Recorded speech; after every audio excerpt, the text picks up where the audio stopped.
bé cháu vấu tô sinh nhật đâu bé tùng xài nữa đến lời là mày yeah nếu mày từ vấu ra quái à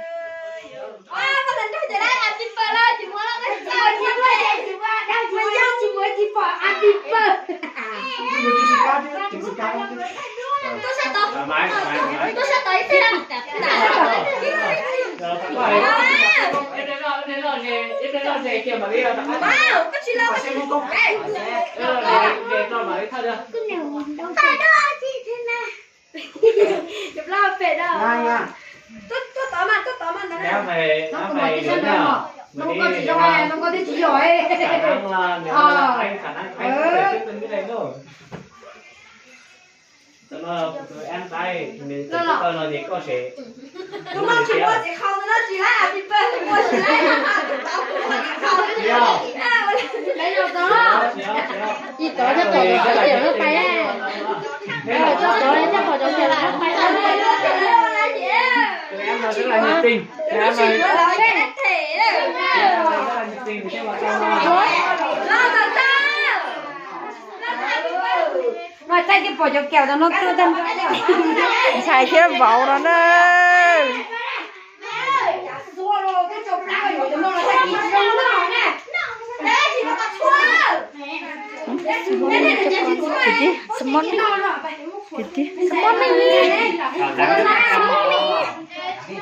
ở trong điện thoại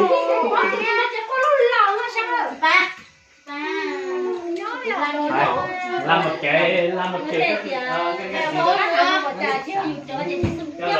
Trong điện thoại của em à? Nào bị bơi bây giờ.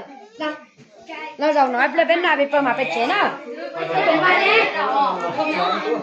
Nó bỏ hết lên mà bè, lên mà đâu mang ra. Mẹ! Rồi.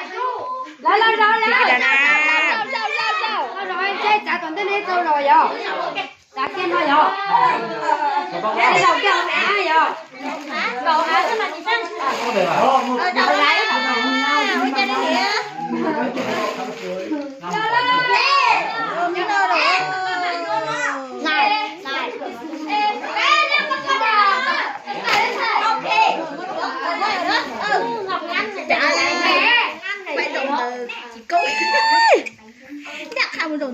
bé chuối chân xài trong câu này nhá lên thiên nhẹ cả chi to sinh nhật đâu trên nó một giọt thầu lo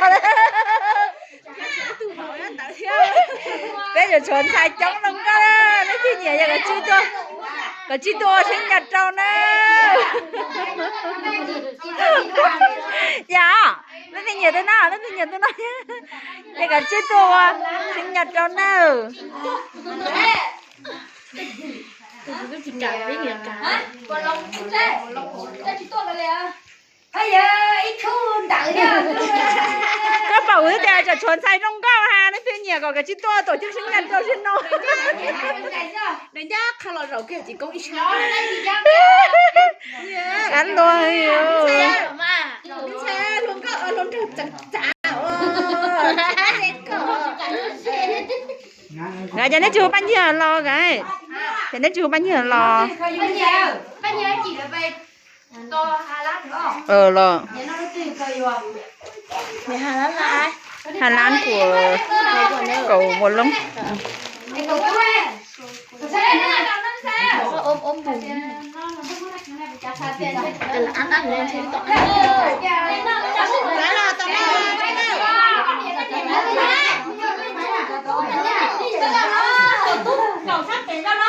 Mẹ không quay mẹ tu là. Mẹ tu rồi để mà ăn chẳng đỡ nhìn người thì giờ hả chỉ giờ nó để luôn bị tụt nên nó bị tụt. luôn bị tụt sạch nó Mẹ thì giờ vậy luôn Không bao. Nó lấy chưa đâu.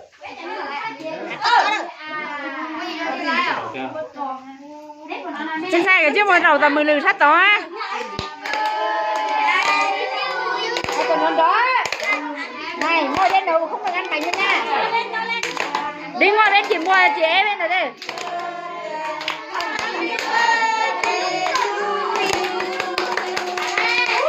Sinh nhật chị Mai Thủy nữa. Chút xíu nha. Ước quá. Ước mà.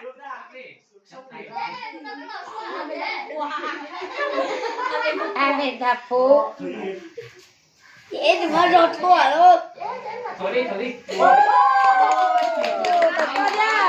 Dạ mơ luôn liền. Đi cho chị Mai Thủy. Tức quá. Cho chị Mai Thủy đó. Đi sinh nhật chị à. Đi đây đây đi đây. Đi đi. Mẹ đi đi. Đi cho chị Thủy đến đi. Có một chụp video tụi ảnh có giống như có sao của. Ừ, bị quên rồi. Wow, quá.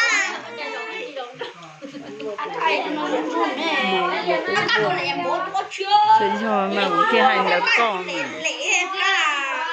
Có gì à đi tụi con trong lòng cái gì đó được bóng này nghe sinh nhật thì thiên hành có tiền. Cho nó sự. mất thạch quá. Ngà là phải. Em ngồi tử tế đấy. Rồi do mẹ thật là mẹ không bằng cái nên bằng cái nó như chỉ tâm lý nhỏ.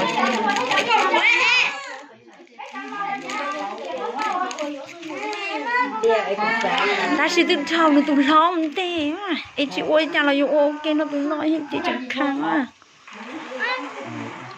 nên nuôi mà ôi chị chứ những bao tiền tiêu nuôi thì là nhưng mà ôi Đó như ôi đó giờ đi tao chỉ tao bia. ấy tôi chỉ tao là yêu sinh nhật hay chị ơi yêu cho mình yêu chân chơi có bốn mình từ hai của tiền của một tiếng rồi yêu của một tiếng rồi tiền nhiều nằm mình chụp ảnh từ mà hai bốn in từ nhọn trống này như to ta chỉ hai yêu giờ nó chỉ từ yêu giờ yêu à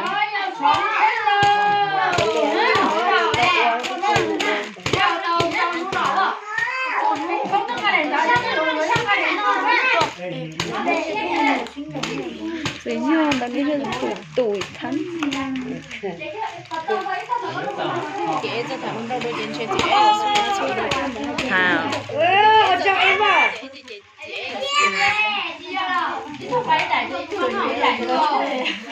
em đi qua đây à sinh là cắn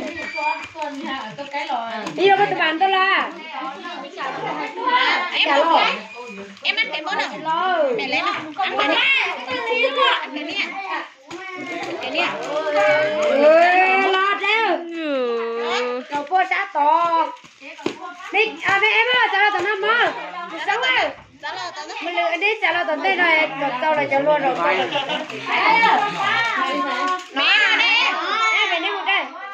Mình lựa. Tao tao tên là tao là cho luôn rồi được qua.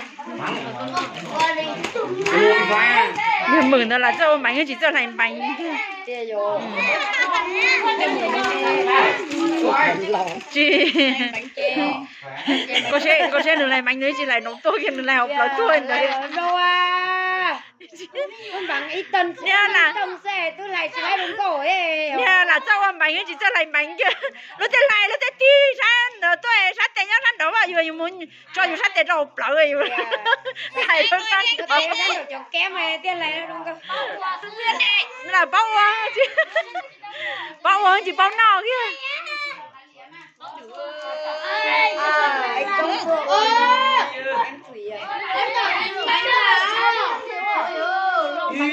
Bẩn đi nữa à. Bắt lấy chè là thả lấy lon đôi chè lon đôi tôi lấy một cái chè. bây giờ tôi tiếp tục bảo hãy đang coi tặng nữa chỉ có một đấy đó nên nó chỉ còn chán loa tàu của nó này rồi tàu nó chỉ muốn tìm mua à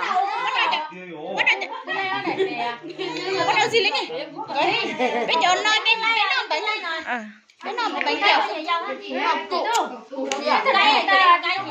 Có chơi bây giờ gió à? Tôi mẹ rồi đây chị Công này Con áo là bánh này. ăn cá nữa